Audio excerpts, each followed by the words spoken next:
set. Le premier départ est le bon. Daniel Bailey est en tête, mais c'est Usain Bolt qui passe. Ça y est, Usain Bolt est parti. L'Express, le TGV est parti. Usain Bolt, 9,58, record du monde. Usain Bolt recule les limites humaines. Ici à Berlin, cette fois il n'a pas levé les bras. Il a été au bout.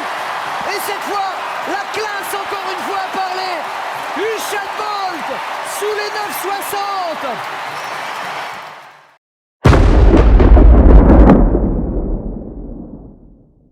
Le chrono est formel.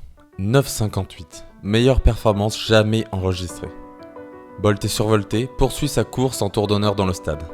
La foule est en transe, les stylos s'activent et les journalistes du monde entier préparent l'un des plus gros titres de la décennie. L'image qui frappe chacun d'entre nous à la vue de cette course, c'est le relâchement de Bolt avant même la ligne d'arrivée. Mon invité Pierre-Jean Vazel a une explication. Cette apparente contradiction entre la notion de vitesse et puis l'impression de légèreté, de facilité, de presque voire de lenteur que donne Bolt en courant.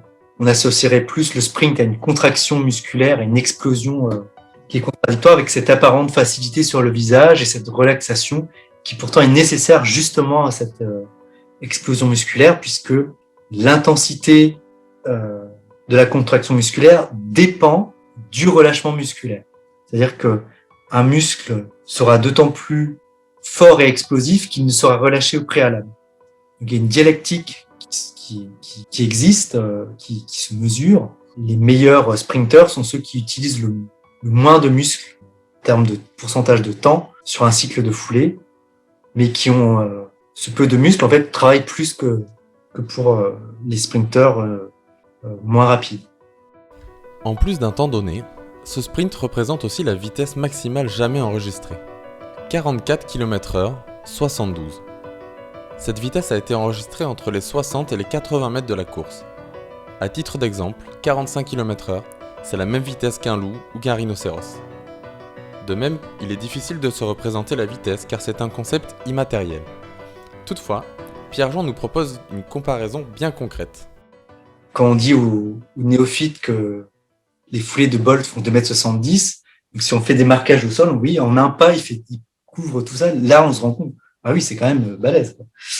Parce que pour la plupart des gens, c'est un saut en longueur, 2,70 m. Faut-il aussi rappeler que lors des mêmes championnats du monde, il remporte la course du 200 mètres en 19 secondes 19, abaissant là aussi son propre record du monde, et le 4x100 mètres avec ses comparses jamaïcains. Même maintenant, une telle domination est tout bonnement incroyable. Il est l'un des rares sportifs à avoir complètement dépassé les frontières de son sport. Son nom est connu dans le monde entier, même plusieurs années après sa retraite sportive.